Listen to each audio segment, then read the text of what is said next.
Hello, hello, hello, me revoilà. Bon bah, vu que maintenant je peux nous reparler, je peux faire plein de vidéos de YouTube. Et voilà. Pour ceux qui ne savent pas, j'ai fait un vote de silence pendant 14 jours récemment, donc ça m'a fait du bien. Je voudrais revenir sur, parce que j'ai fini Madame Bovary, et avant de le donner, j'avais corné quelques pages parce que je voulais, oula pas celle-là, parce que je voulais parler de quelques passages qui étaient intéressants. Parce qu'en fait, Madame Bovary, c'est quoi? C'est pas juste une histoire d'adultère provincial, comme on le dit. Non, Madame Bovary, c'est un anti-manuel des relations. C'est comment ne pas vivre une vie conjugale heureuse. Comment être malheureux dans son couple. Comment être malheureux dans sa vie. Qu'on soit un homme ou une femme. C'est juste ça. Et il y a quelqu'un dans un commentaire sur ma vidéo sur la Madame Bovary qui disait heureusement, le livre ne se limite pas à ça. Ah si, c'est littéralement l'histoire. Dès qu'Emma meurt, c'est fini. Tout s'accélère. Pendant tout, c'est de la scène. Parfois, il y a quelques sommaires, mais à la fin, c'est que du sommaire, ça passe super vite. Ensuite, Charlie meurt parce qu'il est malheureux, il se laisse pousser la barbe et sa fille, elle le pousse et le mec, il meurt comme ça. Et les personnages, ils meurent à 25-30 ans. C'est des cacas. Oui, faut le dire comme ça, quoi. Entre autres, j'ai aussi lu des livres super intéressants. Je suis en train de lire Casse-Pipe de Céline, assez violent. J'avais lu Voyage au bout de la nuit quand j'étais en seconde, donc il y a 18 ans. Vraiment un très beau livre. Faut savoir que Céline, en fait, de son vrai nom, Louis-Ferdinand Destouches, d'où le nom du carnet du cuirassier Destouches, c'est un journal qu'il a tenu lorsqu'il avait 17 ans ou 18 ans, en 1912, lorsqu'il était engagé dans un régiment de cavalerie lourde, avant la Première Guerre mondiale. Et il a été blessé pendant la Première Guerre mondiale, invalide à 75%, en novembre 1914. Et ensuite, il est devenu médecin. Et il est allé au Cameroun, etc. Et c'est là qu'il raconte en fait l'histoire de Voyage au bout de la nuit. Avec moi, je me souviens de l'histoire, je me souviens encore de ce mot, le coro-coro. C'est un mec qui arrêtait pas de se gratter parce qu'il y avait des infections, c'était le bordel quoi. Et voilà. Et j'ai aussi lu, ça se lit assez vite, hein, Les Justes de Camus. Ça se lit vite, mais c'est dense, c'est très dense et c'est du théâtre. C'est pas du Flaubert. Mais ça parle de l'amour aussi, l'amour politique. Est-ce que l'amour est soluble dans le politique? C'est ça la question. C'est ça la question. Bon, revenons à Madame Bovary, revenons à nos moutons. Donc je vais parler des pages que j'ai cornées. Ah ouais, ça c'est magnifique. Ah, ceux-là. Elle se répétait. J'ai un amant, se délectant à cette idée comme à celle d'une autre puberté qui lui serait survenue. Elle allait donc posséder enfin ces joies de l'amour, cette fièvre du bonheur dont elle avait désespéré. Elle entrait dans quelque chose de merveilleux où tout serait passion, extase, délire, une immensité bleuâtre l'entourait, les sommets du sentiment étincelaient sous sa pensée, l'existence ordinaire n'apparaissait qu'au loin, tout en bas dans l'ombre, entre les intervalles de ses hauteurs. Déjà c'est magnifiquement écrit, mais c'est quoi pourquoi je te lis ce passage? La meuf, elle est contente de tromper son mari. C'est ça. Mais d'où lui vient ce modèle? D'où lui vient ce modèle? Des lectures qu'elle a eues lorsqu'elle était au couvent. C'est encore pire. Mais c'est ça la logique d'aujourd'hui. On se dit, qu'on soit un homme ou une femme, on se dit, ok, si j'ai plein de partenaires, ça veut dire que je suis heureuse, etc. Non, l'amour, il vient pas des partenaires que tu as. Il vient pas de l'extérieur. Il vient de l'intérieur. Le véritable amour est intérieur. Tu dois t'aimer toi-même pour pouvoir être aimé des autres. Les femmes aujourd'hui, surtout les femmes aujourd'hui, mais aussi beaucoup de mecs qui ne sont pas des hommes, les filles, je dirais, les filles et les garçons, pensent qu'ils vont être heureux en étant avec quelqu'un ou en ayant des enfants. Grave erreur. Grave erreur.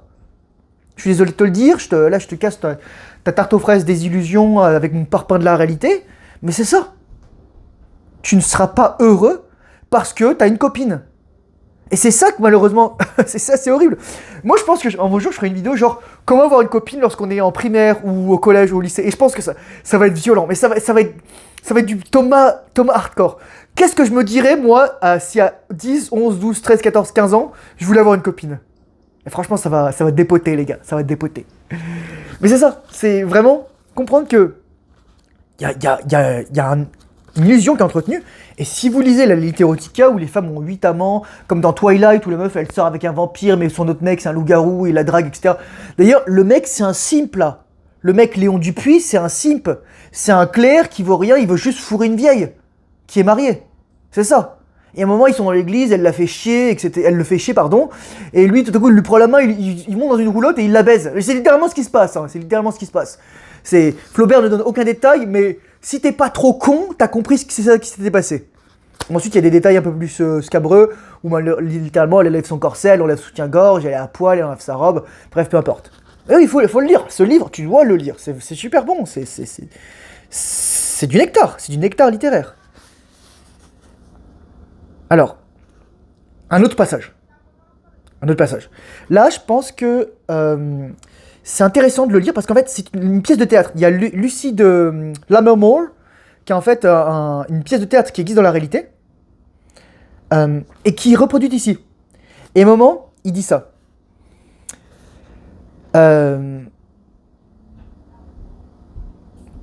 C'était énorme.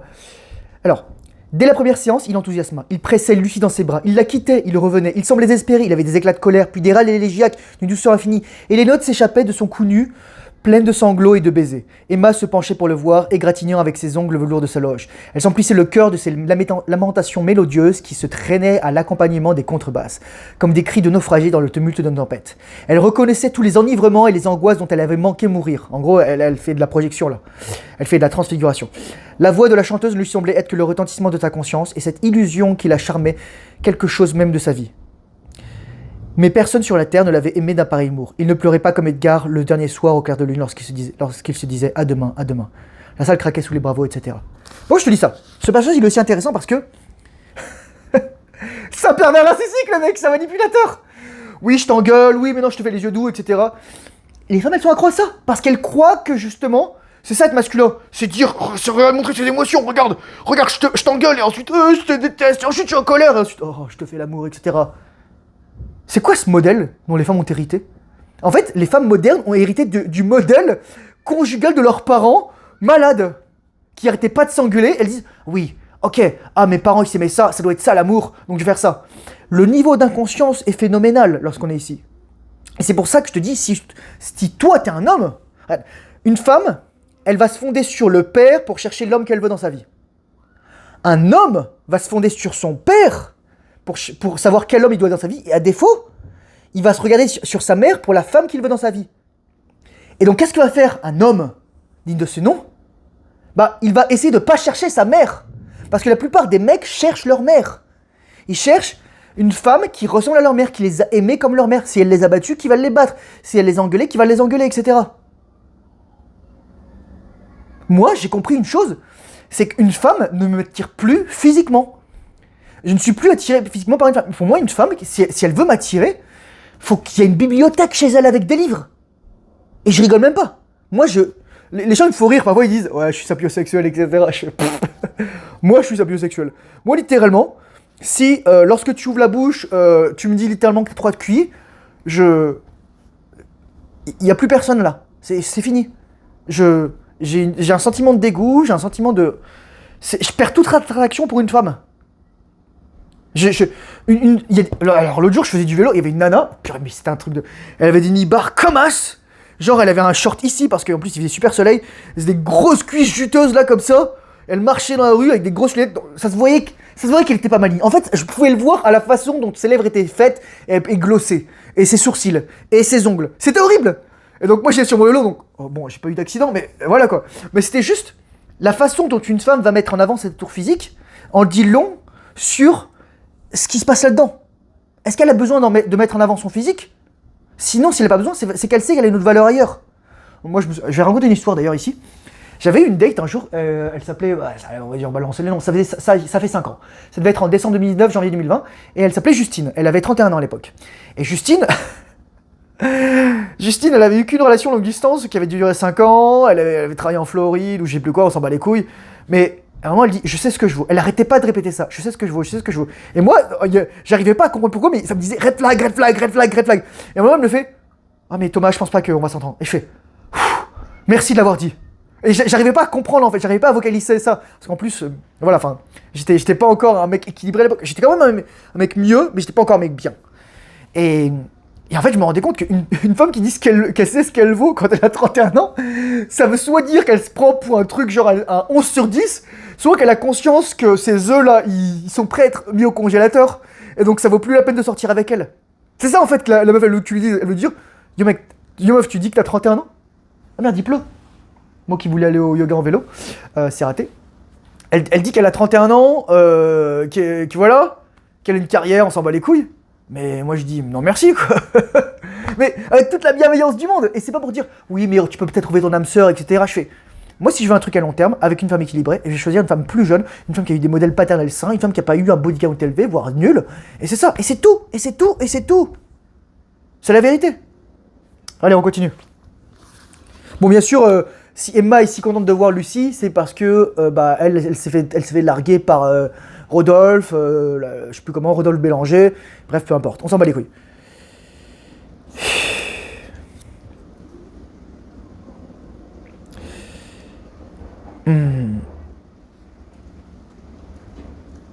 Pourquoi j'ai signalé ce passage? Ah oui.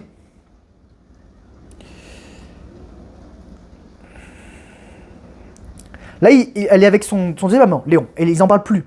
Et ils en vont parler plus souvent de choses indifférentes à leur amour.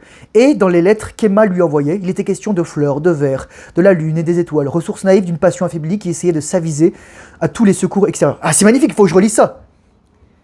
Ressources naïves d'une passion affaiblie qui essayait de s'aviver à tous les secours extérieurs. C'est juste de la psychologie qu'elle vient de faire Flaubert. Il expliquait comment ça marchait la passion amoureuse. Elle se promettait continuellement, pour son prochain voyage, une félicité profonde. Peut le s'avouer ne rien sentir d'extraordinaire. Cette déception s'effaçait vite, tout son espoir de veau. Emma revenait à lui, plus enflammée, plus avide. Elle se déshabillait brutalement, arrachant le lacet mince de son corset, qui sifflait autour de ses hanches comme une couleuvre qui glisse. Le serpent, les gars. Le serpent, c'est biblique ce truc. C'est de la Bible. Elle allait sur la pointe de ses pieds nus, regarder une fois encore si la porte était fermée. Puis elle faisait d'un seul geste tomber ensemble tous ses vêtements. Et, pâle, sans parler, sérieuse, elle s'abattait contre sa poitrine avec un long frisson. Bon, je vous fais pas un dessin et ils vont pas les beurrer des tartines comme on dit dans l'armée. Mais pourquoi je te raconte ce passage? C'est parce que là, ce qui se passe, c'est qu'une femme, elle veut une vie émotionnelle riche. Mais cette vie émotionnelle riche ne doit pas être artificielle parce qu'elle a des amants. Cette vie émotionnelle riche doit être authentique parce que l'homme est authentiquement occupé et parce que la femme sait qu'il est désiré par d'autres femmes. Et que son imagination va faire le travail. Et l'homme a pas besoin de flirter avec d'autres femmes. L'homme est juste absent. C'est l'absence qui crée la présence. C'est le paradoxe. Et c'est pour ça que je l'ai expliqué dans la vidéo précédente sur le silence. J'ai jamais autant eu d'attention des hommes et des femmes que lorsque je fermais ma gueule. J'ai rien dit pendant 14 jours. Tu aurais dû voir toutes les nanas, les sourires, l'attention, l'envie de discuter, les petites blagounettes, etc. Elles vont me taquiner. C'est juste la vérité. Et il y en a qui vont me dire, oh mais Thomas il exagère beaucoup de toute façon. Je fais, écoute, tu me traites de menteur si tu veux. Peut-être, encore une fois, c'est de la projection. C'est toi qui, tu dis, pourquoi tu dis ça? Parce que probablement t'as pas d'attention féminine. Et moi je te dis juste, t'as un attention féminine, tu travailles sur toi, tu fais des activités saines. Bro, les nanas, c'est toi qu'elles veulent. C'est tout. C'est la vérité. Voilà. Allez, on continue notre passage. C'est parti. Ah ouais, là, c'est horrible. Ce passage, il est horrible parce qu'en fait, elle vient de voler l'argent. Elle vient de voler de l'argent à son mari. 15 Napoléons d'or, 300 francs, ça vaut beaucoup d'argent à l'époque. Et elle ne dit rien. Dès le soir, elle presse à Bovary d'écrire à sa mère pour qu'elle leur envoie bien vite tout l'arriéré de l'héritage. En gros, elle crame l'argent de son mec, et son mec ne fait rien. La belle-mère répondit n'avoir plus rien, l'équitation était close, il leur restait, outre Barneville, 600 livres de rente qu'elle leur servirait exactement. Alors madame expédia des factures chez 2 ou 3 clients, et bientôt usa largement de ce moyen qui lui réussissait. Elle avait toujours soin d'ajouter en post-scriptum, n'en parlez pas à mon mari, vous savez, il est fier, excusez-moi, votre servante. Il y eut quelques réclamations, elle les intercepta. Là, on est dans la manipulation pure. C'est quoi la leçon que je te dis? Pourquoi je te lis ce passage? Parce que c'est pour comprendre que, bien entendu, en anglais, on dit now what? Not all women are like this. Et c'est vrai, toutes les femmes ne sont pas comme ça. Toutes les femmes sont des femmes, et il y a des femmes saines et des femmes moins saines. Ah ben là, Emma Bovary, c'est pas la plus saine. Et se comprendre qu'une femme, lorsqu'elle a un objectif, une femme, c'est pas un être sensible, doux, etc. C'est un être froid, calculateur, etc. Mais qui est soumis à la dictature de ses émotions et de son cycle menstruel. C'est ça. Et qui est surtout beaucoup plus malléable qu'un homme, en termes de ses opinions. C'est pour ça que la plupart des nanas, c'est des gauchistes. Moi, je dirais toujours d'une nana qui m'avait dit un jour, ouais Thomas, tu sais que t'es vraiment beau et tout, mais c'est dommage que tu sois militaire et tout, parce que t'as été militaire, parce que t'es un mec intelligent. Je fais, les deux ne sont pas incompatibles, mon capitaine. Tant. Et ensuite, elle me dit, ouais mais tu vois, c'est l'impérialisme, le colonialisme. Je fais, je suis indo-chinois. Et là, la meuf, elle sait plus quoi dire. Parce que j'ai l'air blanc, mais je te montre une photo de mon père. Oui, il est blanc, il est en noir et blanc sur les photos parce que c'est des photos qui datent de 1962 ou 63. mais, mais il est comme ça, quoi. Tu vois. Donc, c'est ça. Mais donc, la meuf, elle était Elle était comme ça. Et je suis juste parti. Après, je suis juste parti. Je lui dis, t'es juste endoctriné. La meuf, elle faisait un PhD sur la poterie en Californie. Il y a des gens, mec. Il y a des gens. Je dis, faut arrêter, quoi. Enfin, c'est un truc comme ça. Il y a des femmes qui sont froides, calculatrices, etc. Les femmes, c'est pas des êtres doux, etc. C'est ce qu'elles veulent faire croire. C'est ce que ta mère va te faire croire. Mais ta mère, je vais te dire une chose horrible. Tu crois que tes parents, ils ont fait quoi pour te faire naître? Et je suis désolé pour tous les chrétiens, mais l'Immaculée Conception, c'est une illusion. Il y a un transfert de fluide. Soit, c'est comme disent certains juifs, Marie est allée voir ailleurs, soit Joseph, bah, il a juste tiré trop tard le zizi, et voilà quoi. C'est juste ça. On n'est pas des anges. Eh ouais. Bon, on continue. Donc moi, ma leçon que je te donne, c'est ce livre va t'éduquer sur la nature de certaines femmes. Toutes ne sont pas comme ça, bien sûr. Et donc je te disais, not all women are exist, toutes les femmes ne sont pas comme ça, parce que la Brad Pill anglaise, elles disent, oui, toutes les femmes sont comme ça, toutes les femmes sont pareilles. Ils veulent te faire croire ça. Ils veulent, pour toutes les femmes sont pareilles. Non, t'as des femmes qui sont élevées. Moi, je te conseille une femme qui est extraordinaire, qui s'appelle Karine Champagne. J'avais acheté sa formation en début 2022, et je ne l'avais pas faite depuis 2022. Je l'ai partagée à ma mère, tellement que c'était intéressant. Et éventuellement, si tu veux faire un cadeau à ta mère, offre-lui ça. Ça vaut 500$ canadiens, donc c'est vraiment pas cher. Enfin, tu vois là, si t'as un cadeau à faire à ta mère, offre-lui ça, ça va être extraordinaire. Voilà, moi je te le dis, j'ai même pas de lien d'affiliation, je te dis juste Karine Champagne, je mettrai le lien dans la description. Tu vas voir qui c'est cette nana, tu vas voir ses formations, etc. Ça s'appelle le camp de jour terrestre, et c'est extraordinaire. Bref. Passage suivant. Pourquoi j'ai pointé ce passage? Ah oui, elle est en train d'agoniser parce qu'elle a bouffé de l'arsenic. Oui, elle a volé, elle a menti, elle a trompé, et pour fuir ses responsabilités ultimement, elle va bouffer de l'arsenic chez le pharmacien, et ensuite elle va agoniser. Voilà, en abandonnant sa fille, parce qu'en plus elle voulait un fils, mais le jour où elle a accouché de sa fille, elle s'évanouit parce qu'elle voulait un fils. Pourquoi elle voulait un fils? Parce qu'elle voulait un amant. Elle voulait un garçon, elle voulait un homme. Putain les gars, c'est elle qui le dit, hein, c'est dans le livre. Moi, donc, voilà.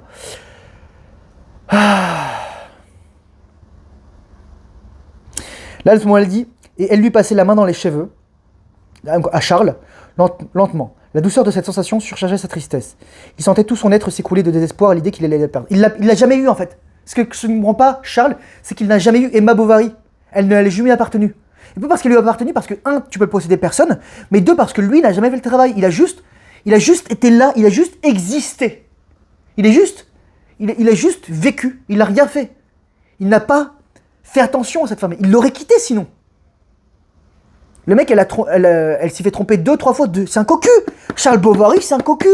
C'est tout.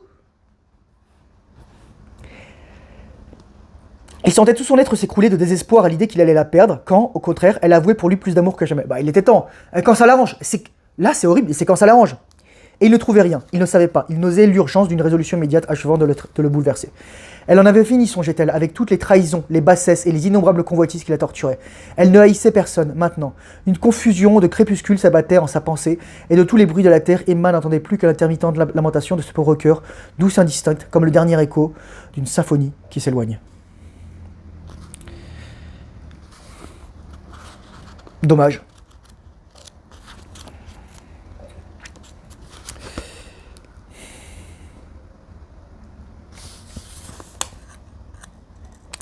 Ça, c'est intéressant, parce que il y a ce qu'on appelle le deuil, faire le deuil. Là, Charlie fait le deuil, il écrivait.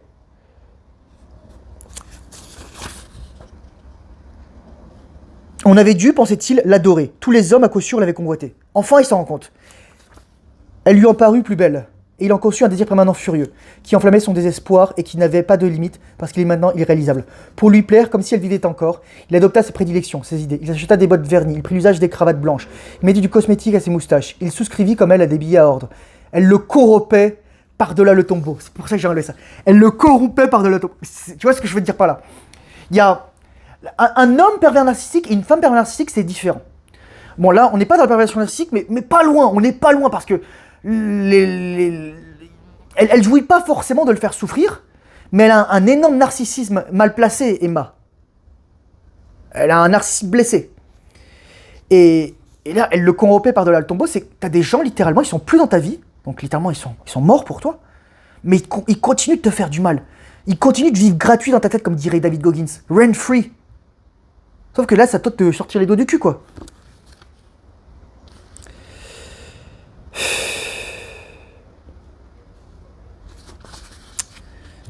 On va finir ça.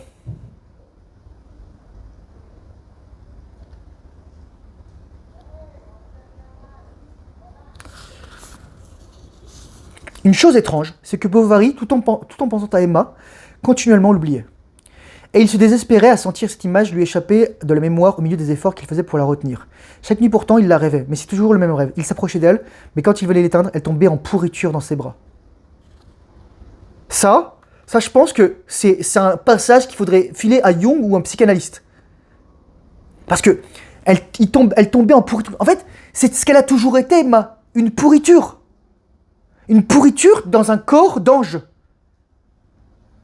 Et Charles Bovary, un enfant dans un corps d'homme. Parce que Charles, c'est qu'un gamin qui a jamais grandi. Charles, dès le début, on se fout de sa gueule, en fait. Parce qu'il est incapable de dire son nom, il dit « Charles Bovary !» Il dit « C'est ce qu'il dit !» C'est ce qu'il lui fait dire, Flaubert. Flaubert, il se fout de sa gueule de ses personnages. C'est magnifique. Allez, je vais terminer ça. Alors là, c'est horrible.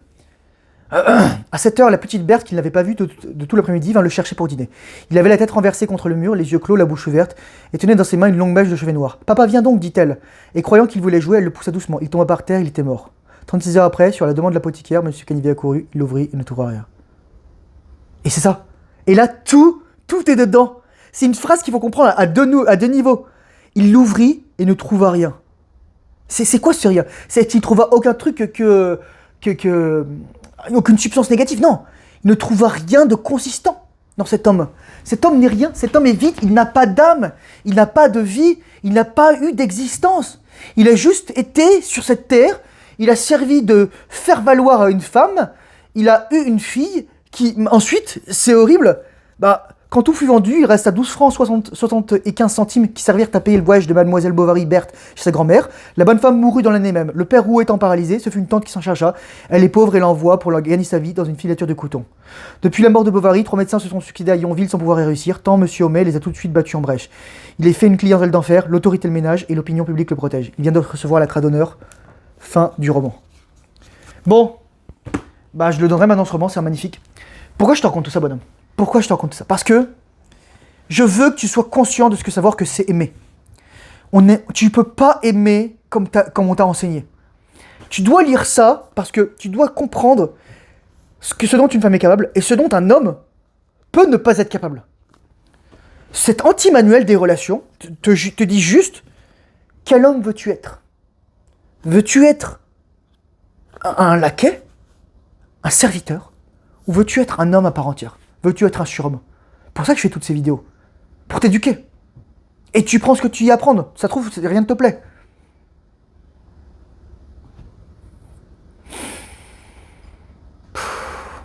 C'est une œuvre qui marque. Hein. Ça laisse des traces. C'est beau, mais c'est tragique. C'est une tragédie. J'avais dit dans une de mes vidéos, la différence entre la tragédie et le mal, c'est que la tragédie, ça va arriver. C'est ce qui se passe. Et le mal, c'est lorsque on fait quelque chose pour blesser quelqu'un. Le volcan n'explose pas pour tuer les gens. Le volcan explose parce qu'il explose. Mais quelqu'un qui va te torturer, etc., qui va te faire vivre un calvaire, c'est du mal. Tragedy versus evil. C'est ce que tu dois retenir et comprendre. Il y a des gens malfaisants, il y a des gens mauvais, il y a des gens blessés. Il y a des gens, oui, l'ordre des hommes et l'ordre de Dieu, oui, tout est parfait, etc. Mais ça ne veut pas dire que tu dois te laisser faire. Peut-être que justement, c'est ta destinée d'âme de te rebeller. D'empêcher que quelque chose arrive. Comme pendant la Shoah, c'est la destinée d'âme de certaines personnes d'être des justes. C'était la destinée de Jean Moulin d'être un martyr. À toi de savoir ce que tu veux. Mais éduque-toi.